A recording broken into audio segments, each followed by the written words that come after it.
지난 시간에 사요에 대해서 전체적인 얘기를 했어요.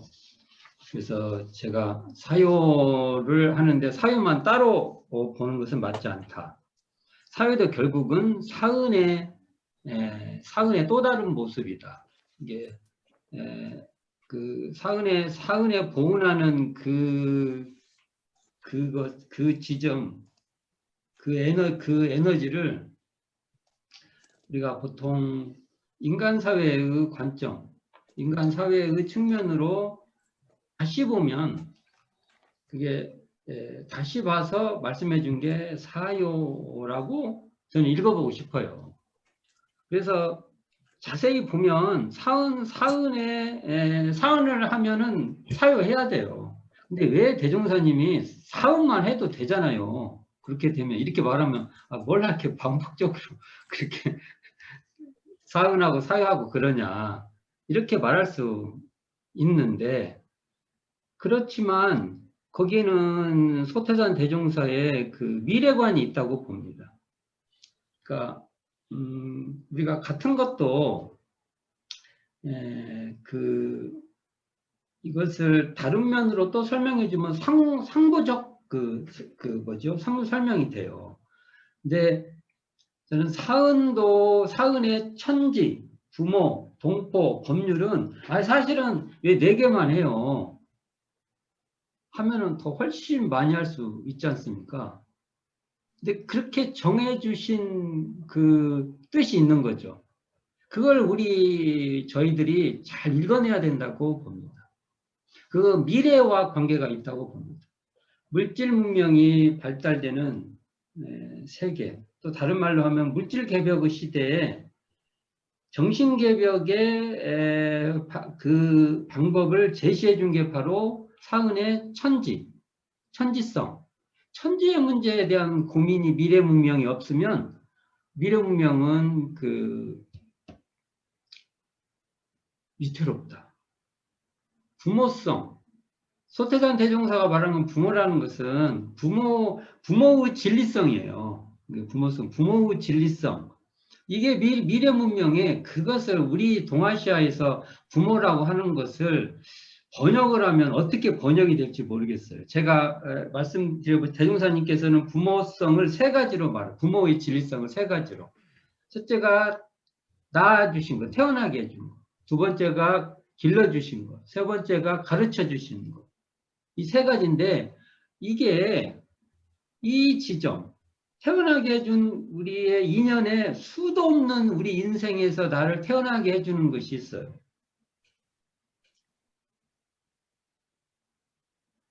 나 요즘에 나 피아노도 못 치지만 임윤찬 18세라고 만 18세겠죠.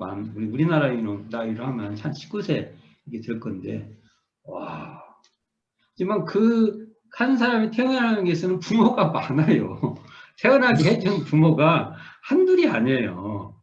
그게 생물학적으로 태어나기도 해주고 그 음악이라는 것에서 또 태어나게 한 부모가 있는 거예요.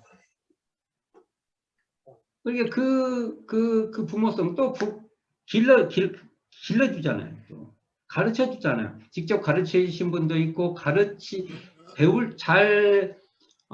이렇게 배울 수 있도록 조건을 다 해주는 분도 있고, 모든 그런 인연에 그 부모 역할을 하는 인연, 그 진리성을 대명사님 부모성이라고. 동포성, 그 부모성을 또 다른 면으로 보면 그게 동포성이에요. 자리이탁, 동포성. 그리고 인도정의의 공정한 법칙이라고 소태산 대종사께서 정의 내리고 있는 그 방향으로 인류가 가면은 그 법칙, 그 인도정의의 공정한 법칙이 개인에게 비추면 개인이 도움을 얻고, 가정에 비추면 가정이 도움을 얻고, 사회, 국가, 세계에 비추면 사회, 국가, 세계에 도움을 얻는다는 그 방향성.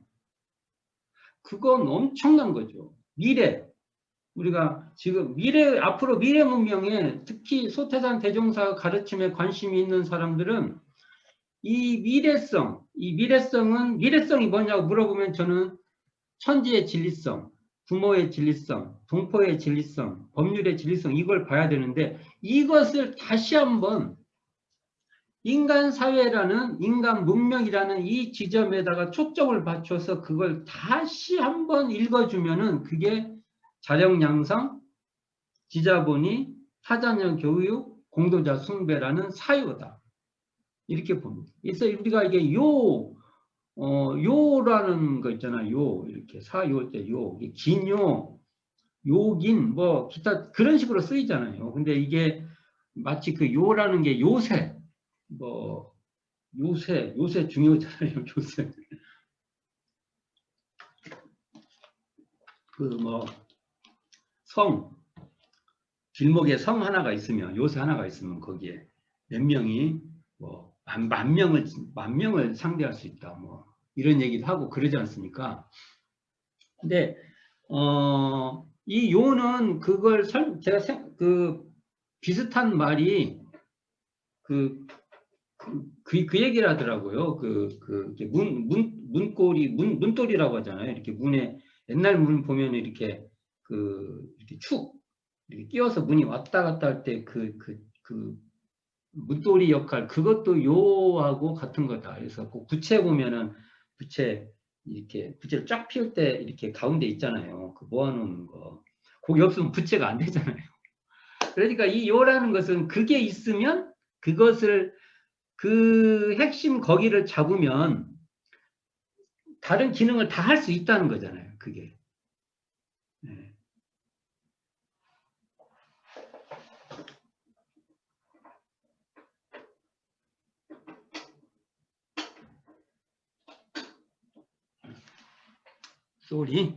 소리가 나서. 자, 그러면 한번 생각을 해보게요. 그렇게 중요한 네 가지 요소를 서태산 대종사가 구도 과정과 대각을 통해서 우리에게 제시해 준 거예요. 우리 고민을, 이 지점을 굉장히 고민을 많이 해봐야 된다는 거죠. 그냥, 그렇구나.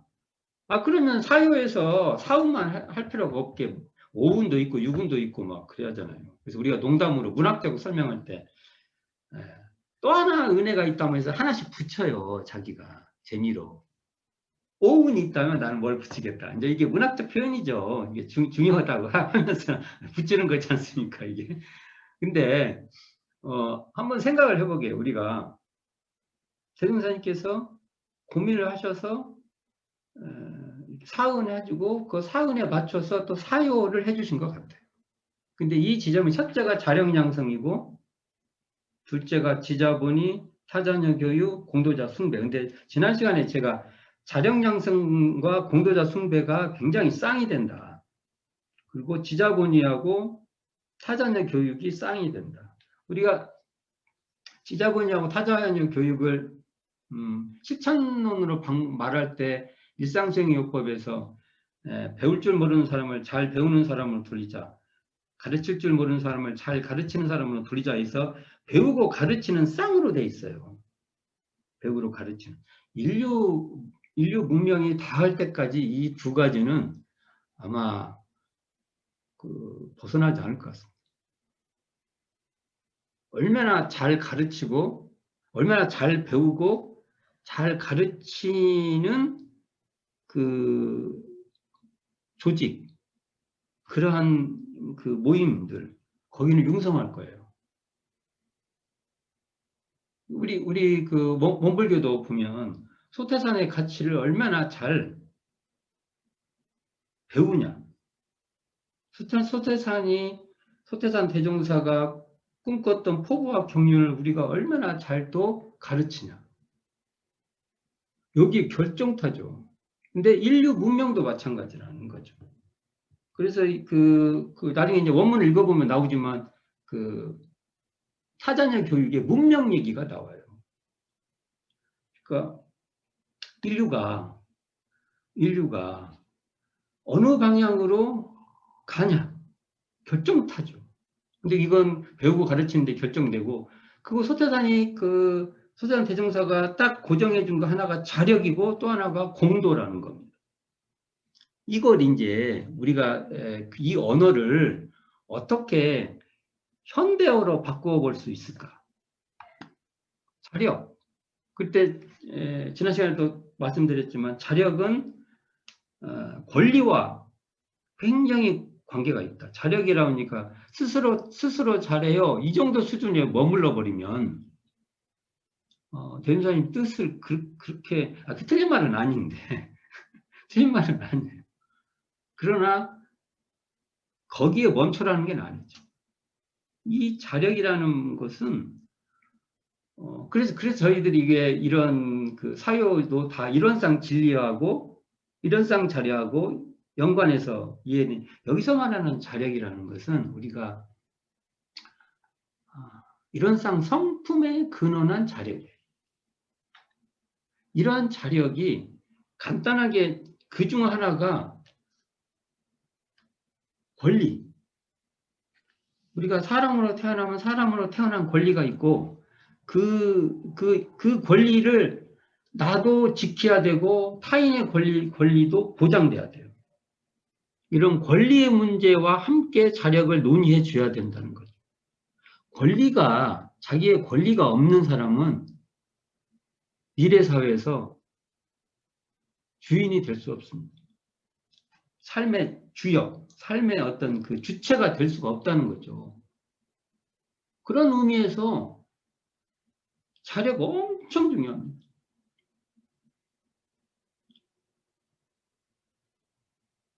그래서 지금도 현대 철학의 논의를 보면 이 주체의 문제가 굉장히 대두되고 있어요. 주체 문제. 근데 이러한 그 주체와 함께 공도의 문제. 그러니까 대행사님이 그 공도 얘기하면 공도성을 여러 가지에서 보면 자리타 이런 게 많이 나와요. 나도 이렇고 남도 이렇게 한다. 근데 이게 자리타가 이게 쉬운 거. 그래서 현재 논의되는 논의 중에서 이게 되면은 협력적 경쟁, 협력하면서 경쟁하는 거죠. 뭐 이런 주제하고도 연관이 되는데 자력이 있는 사람들이 서로 연대를 해서 공도를 이루어가는 거예요. 이런 지점에 소태산 대종사의 그 법인 그 가르침인 강자역자 진화상 요법 이런 것도 다 깔려 있는 겁니다. 그래서 이 네 가지 지점을 우리가 잘 알아가야 된다. 그래서 그 쉽게 우리 그냥 사회 현상 조금 뭐 하면은 된다는 식으로 이해하면 안 되고 소태산 대종사 가르침 인도상 요법의 중요한 정말 테마라는 거죠. 사회 현상을 앞으로 사회 현상이라든지 세계 문제라든지 이런 걸 볼 때 사유의 관점으로 그 시대의 언어와 그 시대의 문화와 그 시대의 그 시대에서 그 문제가 되는 지점 있죠. 화제상, 상황. 이런 것을 사유 관점에서 계속 해석해내야 된다고 봅니다. 자, 그 지점을 오늘은 소태산 대종사의 법문을 가지고 한번 이게 이제 소태산 대종사님이 그때 제자들에게 어떻게 말씀을 하셨을까 라는 것도 한번 훑어보는 것도 굉장히 중요하잖아요. 그래서 이 정전 공부법 책자를 보면 356쪽이 있어요. 356쪽에 보면 우리는 고열마가 되지 말자 라는 이 법설이 나옵니다. 이게 이런 법설은 정말 좋죠.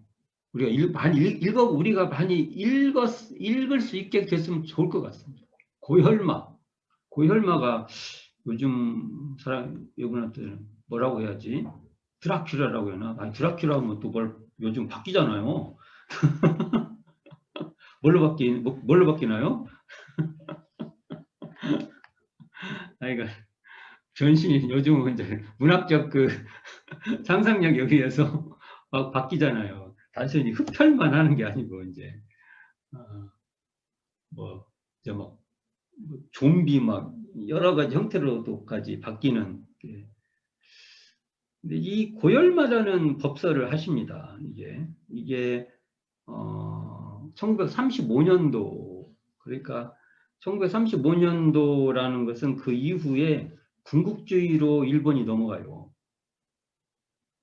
그래서 1940년대 세계 2차 대전이, 일본이 그거잖아요. 일본이 주된 대상자잖아요. 일본과 미국이 태평양 전쟁 벌였잖아요. 그러면 이게 5년 전의 법설인데 벌써 이때라는 건 일본이 군국주의화를 가고 있는 그 느낌이 아마 감지되어 있을 때일 것 같아요.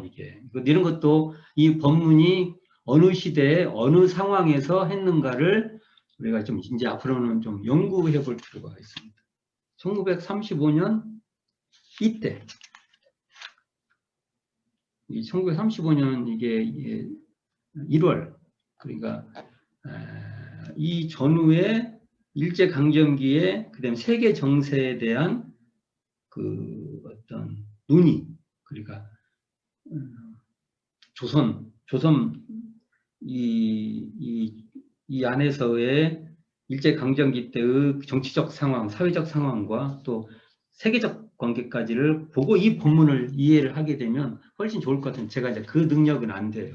섣불리 말하는 것도 좀 조심스럽고 이 분야에 상당한 논의가 있는 분이 이 시대는 어떠한 시대이고 어떠한 분위기였다 라고 판단해 주면 훨씬 더 좋을 것 같아요. 그런 얘기를 좀 하려다가 일부러 안 했어요. 선무당이 뭐 잡으면 안 되잖아요.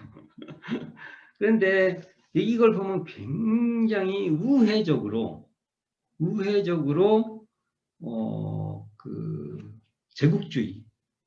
제국주의에 대한 소태산의 비판이 들어있는 거예요. 이 안에. 이 본문을 강자약자 진화상용법의 관점도 이 안에 들어가 있는데 고열만은 말 그대로 피 빨아먹는 거잖아요. 너무 피. 이게. 근데 여기를 보면은 이제 대행사님 이 본문에 보면 참 좋은 것이 감상담 얘기가 나와요. 이게 이제 부산 북민정 교당에 가서 지금 법설을 하신 거잖아요. 근데 그 총부에서 산업부 같은 데서 보면 이제 축산을 하니까 뭐 닭 같은 거, 닭들이나 뭐 기타 등등 이렇게 막 잡아먹잖아요. 이렇게 닭들이 이렇게 땅 이렇게 득득득득 그렇게 긁어갖고 뭐 나오면 이렇게 잡아먹고 뭐 풀 같은 데서도 이렇게 잡아먹고 닭도 풀도 먹나? 풀도 먹는데 아니 이렇게 자연 상태에서도 풀도 이렇게 쪼아 먹나? 풀 이렇게 배다 주면 먹어요. 그건 아는데 쪼아 먹는 건 못 봤네 주로. 곤충 같은 거 이렇게 잡아먹고 그러잖아요. 그런 걸 뭐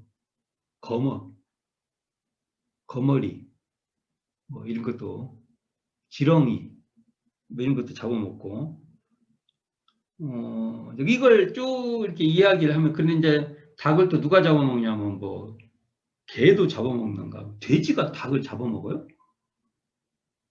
여기도 보면 돼지도 얘기 나오고 그래요. 아니 뭐 돼지가 뭐 생각보다 무서운 동물이라고 그러더라고요. 근데 우리는 돼지를 우리에다만 가둬놓고 그러니까 근데 이렇게 바깥에다 내놓으면 돼지가 꽤나 강자인가 봐요. 이렇게. 그리고 돼지를 이제 결국은 야생에서는 뭐 돼지를 뭐 예를 들면 야생에 있다면 늑대가 잡아먹고 뭐 호랑이가 잡아먹고 그러겠죠. 근데 그러한 동물도 누가 잡아먹어요? 사람이 잡아먹는다. 이런 얘기를 이게 이제 약육강식적 설명을 하는 거잖아요. 그러다가 사람은 누가 잡아먹냐고 질문을 하시잖아요. 사람은 누가 잡아먹냐. 그러니까 뭐 여러 설명이 있으니까 대종사님께서 사람을 잡아먹는 것은 다른 게 아니라 사람이 잡아먹는다. 근데 여기서 잡아먹는다는 것이 그냥 이렇게 이게 뭐지, 닭이 막 지렁이나 이런 거 이렇게 잡아먹는 게 아니라, 약하고 좀 뭐 이렇게 부족한 사람들이 피와 땀으로 번 이 재물들을 강하고 알미 많은 사람이 뭔가 조금 더 낫다고 하는 사람들이 뺏어 먹거나 둘러 먹고 그런 것이다. 그래가지고 자기들 재산 이렇게 다 이렇게 하고 그러는 것이다. 뭐 이런 얘기 굉장히 사실적이죠. 그러니까 사람이 그 피와 땀을 흘려서 번 이런 그 재물들을 빼서 이렇게 빨아먹는 거죠. 요즘 말로 빨대 꽂았다고 그러잖아요. 꽉 꽂아놓고 이게 고열말하는 거예요. 그러니까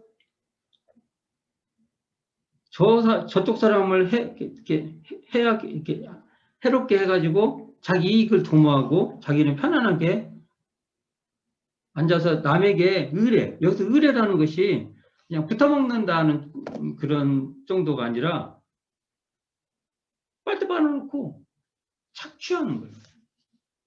착취, 기생, 이런 거.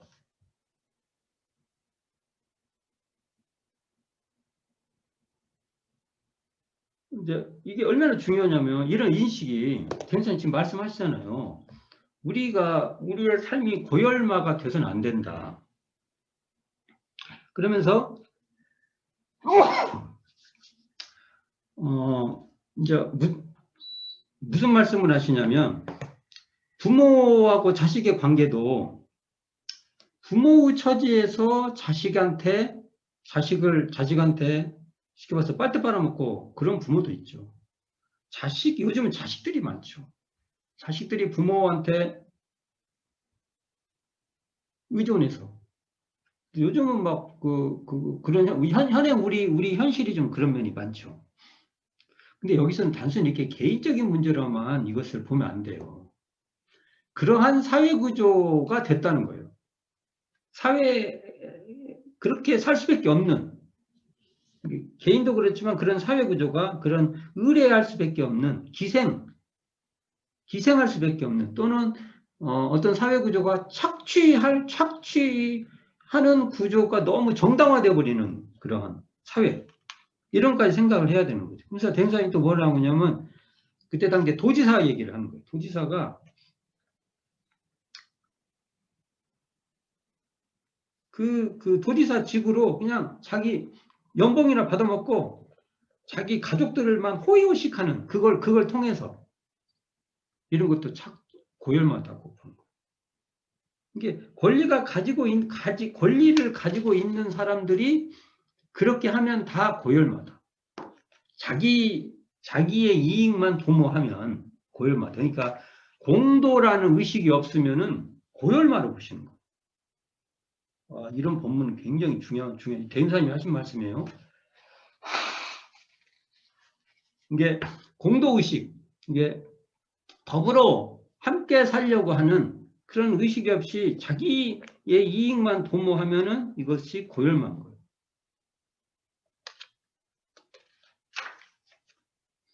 뭐 이런 얘기를 쭉 하시는데, 그래서 남에게 유익을 주는 사람은 될지언정 사람을 잡아먹는 고열만은 되지 말라고 마무리를 하고 계세요.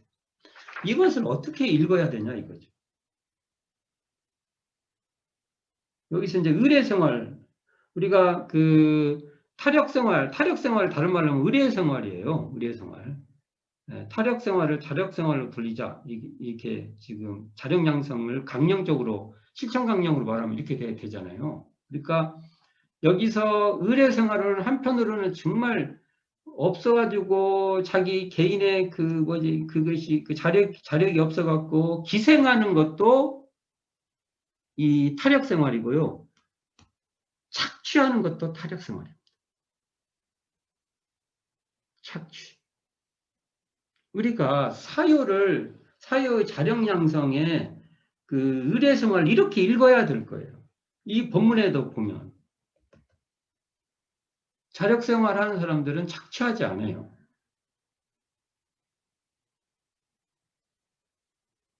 근데 이제 저희들 그 자력 양성을 잘못 읽으면 자기 잘 사는 거. 이거 이렇게만 해석이 되면 안 된다는 거예요. 이 본문을 봐도 그래요. 그래서 저는 타력 생활을 기생하는 것, 착취하는 것, 다 타력 생활이다.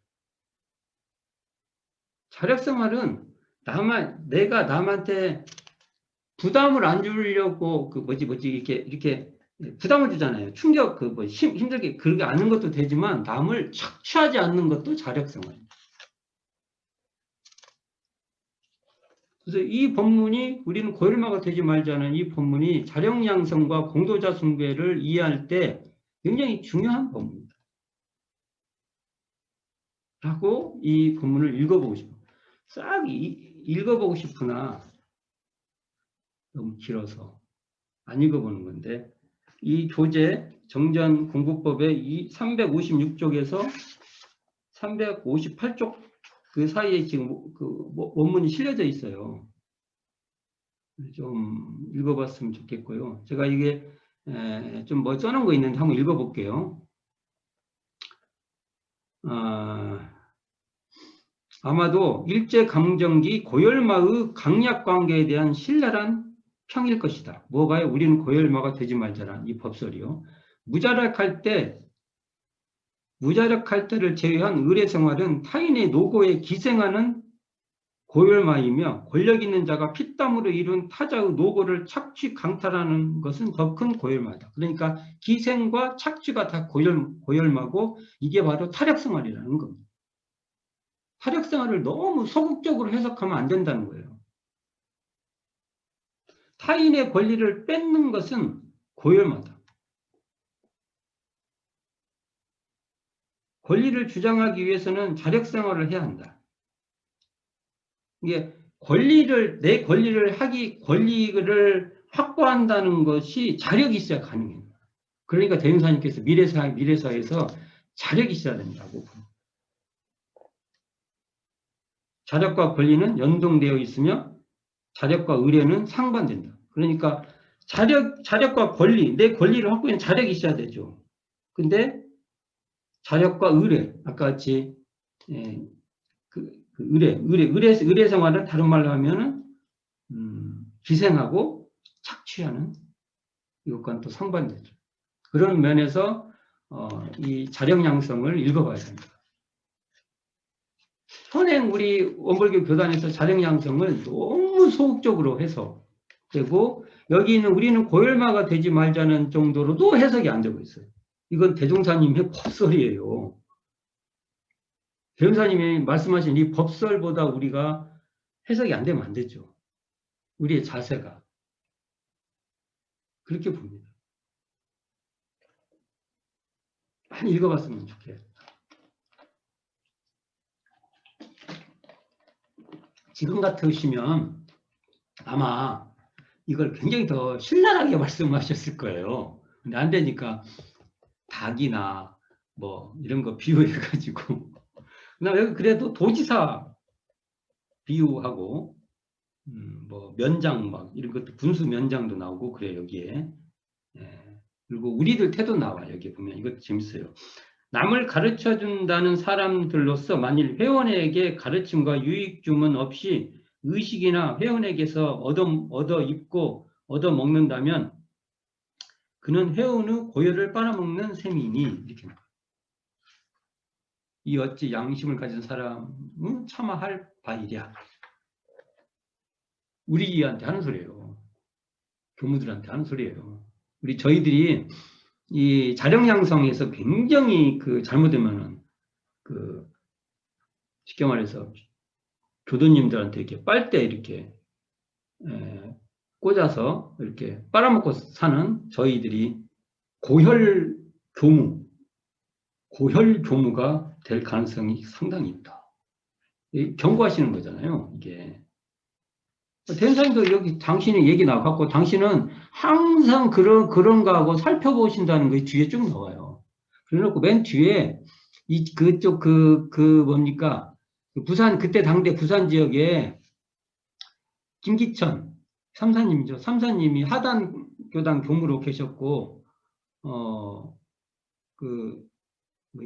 김영신, 융타오님이 남부민 교무로 있었으니까 이 두 분한테 이렇게 기천과 영신이 같이 지방 교무로 나오는 사람들이 그 지방 회원에게 유익은 주지 못하고 의식이나 얻어 입고 먹는다면 곧 그 지방 회원은 고열을 빨아먹은 셈이니 어찌 두렵지 아니하랴. 이렇게 당신도 얘기하면서 이렇게 얘기하는 거예요.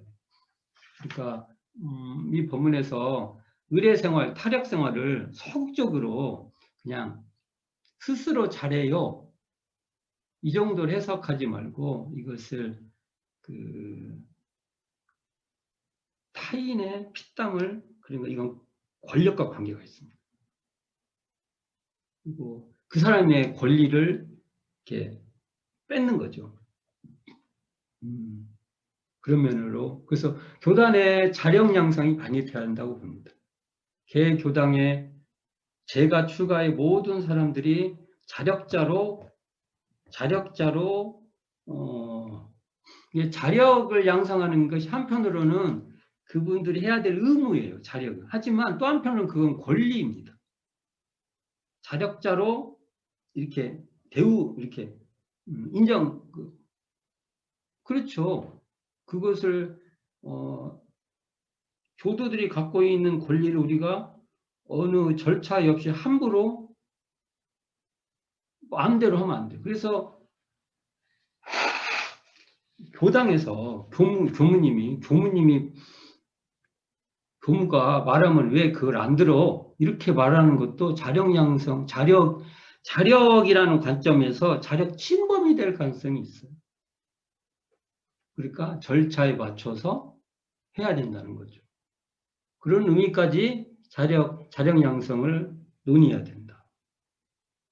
그렇게 봐야 된다고 봅니다. 굉장히 중요한 이 법설, 기타 또 얼마나 많은 법설들 하고 싶은데 이 법설 1차적으로 좀 많이 우리는 고열마가 되지 말자는 이 입장에서 자력 양성과 공도자 숭배의 두 지점을 이 법설로 논의를 해봐야 된다. 또 대선생님 법설 또 보시게요. 다른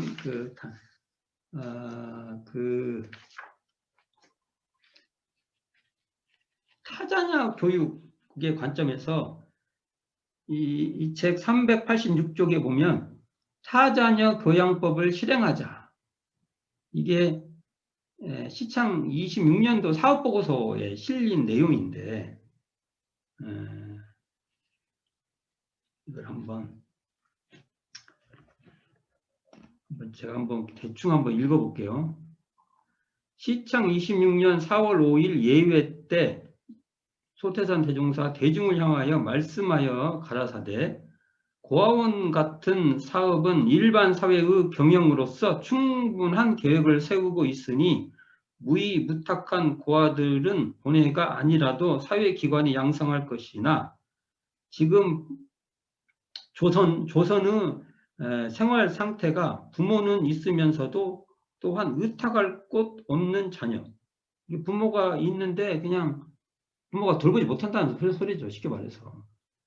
곧 눈뜬 봉사와 같은 모양으로 된 자가 많으니 과연 빈곤한 자가 자녀가 있으나 집도 없고 직업도 없고 없이 유리방황, 이게 집도 직업도 없이 이곳저곳으로 떠돌아다닌다는 거죠. 중에 자녀를 먹이지도 못하고 교육까지는 가망도 없는 자 그 얼마나 있는지 모를지라. 이런 가정이 있어 이런 가정이 있는 아이는 곧 부모 있는 고아다. 이게 이런 말씀하세요. 부모가 있는데 고아요. 그 당대에 그 당대에 더 심했을 거예요. 그런즉 본회에서는 고아원이라는 명칭보다는 이게 고아원이라고 보통 일반적으로 고아원이라고 하는데 그러기보다는 본회의 인생요도 사유 중 타자녀 교양법. 지금은 타자녀 교육이라고 하는데 처음에 타자녀 교양이라는 말 썼어요. 가르쳐서 기른다 이런 말이잖아요. 실행키로 타자녀 교양법을 실행키로 하자는 것이다. 타자녀 교육을 하자 이 말이죠. 그러나 본회의 경제가 단번에 광범한 시설을 구체적으로 할 수 없으니 우선 금년도에 15명만 수용하되 걸식고하라고 절대 안 받는 것이 아니나, 다시 말하자면 이러한 고하는 사회기관에서도 응당 수용할 줄 믿고 단 거기에도 함응되지 못하고 비난, 기아에 빠져서 어찌할 수 없는 사람의 자녀를 받아서 의식 취급은 고아원의 일례로 하고 차차 충정됨에 따라 낮에는 직업을 가르쳐 생활 방도를 익히고 밤에는 학과를 가르쳐서 사람 인도, 사람의 길이죠. 인도의 지식을 익히게 하여 장래 충량한 게 뭐지? 어질고 충이라는 게 그 충성이 충이 아니라 이렇게 옳은 그 중도를 제대로 된 길을 간다 이런 뜻이잖아요. 국민이 되도록 주안을 삼고 성장 후에는 자원대로 돌아가서 부모 봉양을 하면서 가정생활을 하게 하고, 만일 본회에 헌신하여 출가 사업을 하려는 원이 있으면 또한 그대로 본회에서 노력하도록 가한다.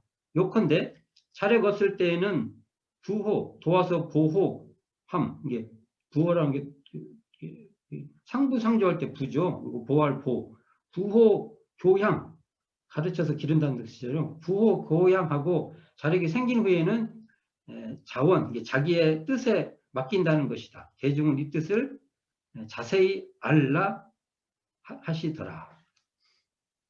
그러니까 타자의 교육을 이때도 이제 대운산이 실제로 이렇게 시행하는 기관을 해서 운영하려고 했다는 것이죠. 이게 타자의 교육이 굉장히 중요하죠.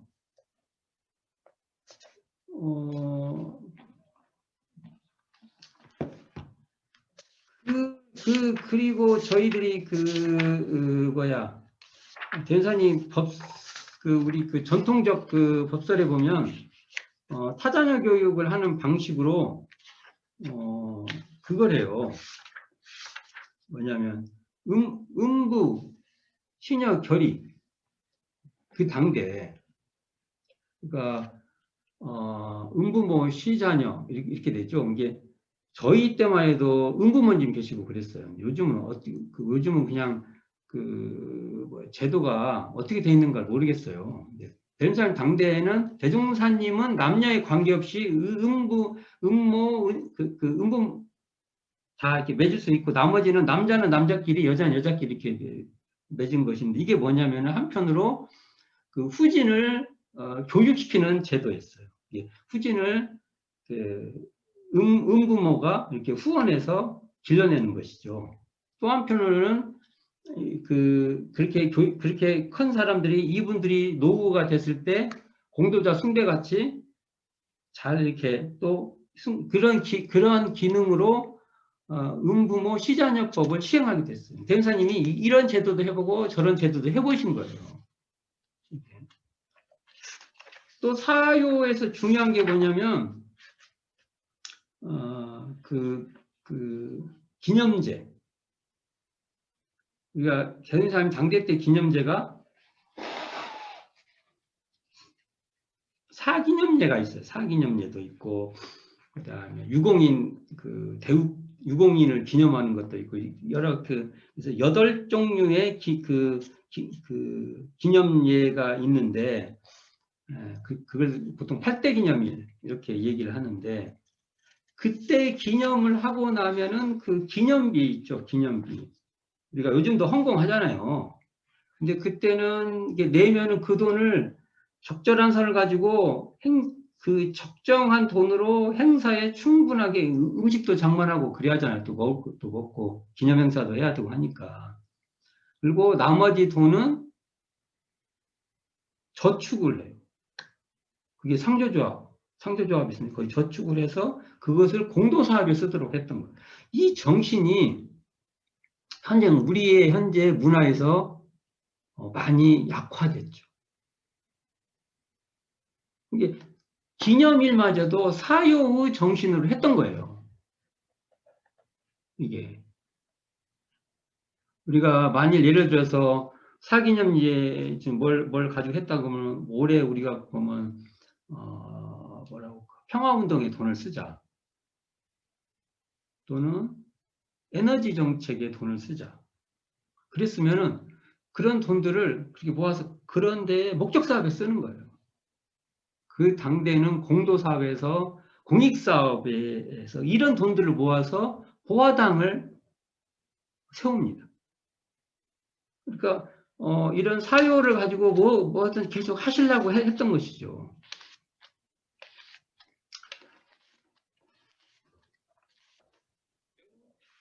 자, 그렇다면 우리가 이러한 사유 그 정신인데 이걸 개별 자정 양성, 지자본의, 타자녀 교육, 공도자 숭배를 개별적으로 다 살펴보면 좋겠는데 이번 시간은 대은사님 흔적을 가지고 한번 이제 살펴보는 거예요. 이게 과연 대은사님은 왜 이것을 하시려고 이렇게 하셨을까? 사유. 우리가 고민해 볼 필요가 있죠. 왜?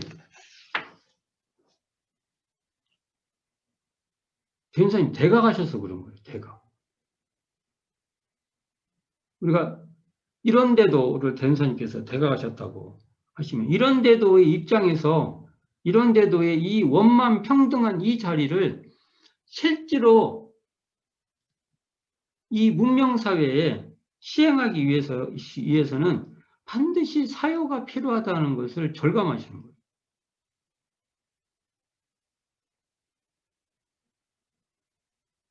그러니까 우리는 미래를 봤을 때 이 사유의 이 문제를 계속 이 사회에 제시해야 된다고 봅니다.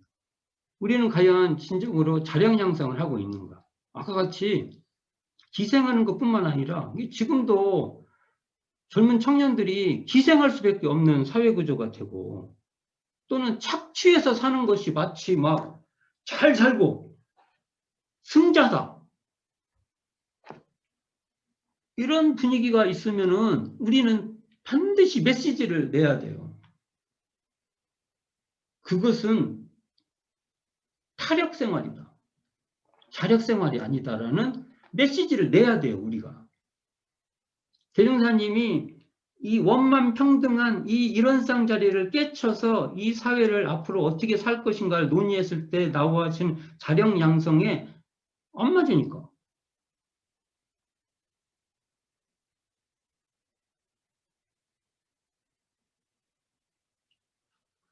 그리고 대종사님이 만들고자 하는 세계가 전반 세계였잖아요. 전반 세계. 전반 세계가 뭔가 왜 전반 세계라는 말을 썼는가 했더니 뭐 전반이라는 게 그거라며요. 그 전이라는 거 양탄자 이렇게 보면 이렇게 이렇게 쫙 깔렸죠. 양탄자. 요즘 양탄자 보기 어려워서 잔디를 이렇게 쫙 운동장 잔디를 이렇게 그 축구 경기장 잔디구장 저 한번 봤거든요. 야, 쫙 깎였더라고. 이게 이렇게 되면 안 된다며. 그게 뭐 물을 뿌려보면 이렇게 고이면 안 되고 이렇게 쫙 그렇게 평등이라는 것이 그 기계적 평등을 말하는 건 아니지만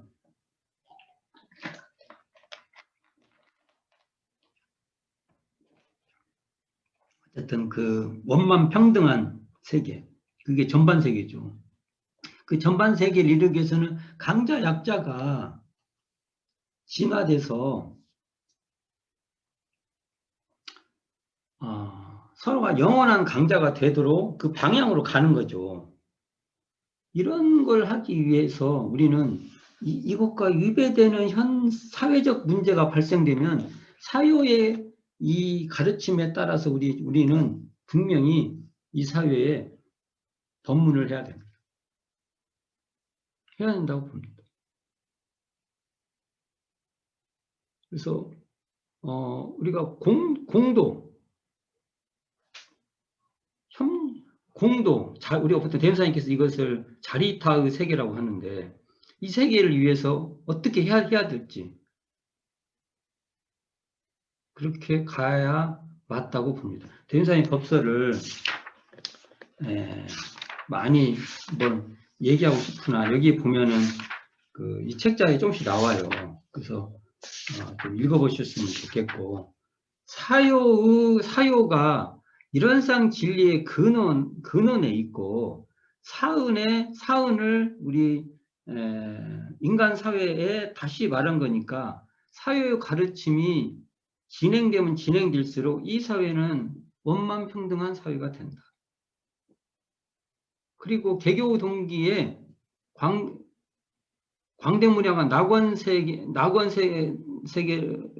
인도하자고 할 때 이 사요 방법이 아니면 안 된다는 거죠. 이 지점을 또 고민해보고 고민했으면 좋겠다. 그렇게 사유를 지난 시간에 의해서 또 포괄적으로 한 번 더 대인사님 법설을 통해서 한번 했고, 특히 우리는 고열마가 되지 말자. 이 부분은 정말 많이 읽어보시면 좋겠고, 대종사님께서 또 실제로 타자녀 교육을 위해서 어떻게 막 해보실 기관을 열어서 그 길을 여시고, 또 심지어 기념일을 해서도 그걸 모아서 공도 사업에 쓰려고 했다는 것은 우리가 또 기념일들 많이 계속 하잖아요. 이걸 어떻게 할 것인가? 우리에게 의도. 이걸 어떻게 하면 좋을까라고 고민해 볼 테마로 삼아야 된다. 꼭 봅니다. 오늘은 이 정도 해서 대임사님 말씀을 포괄적으로 한번 설명해 보았습니다. 수고하셨습니다. 감사합니다.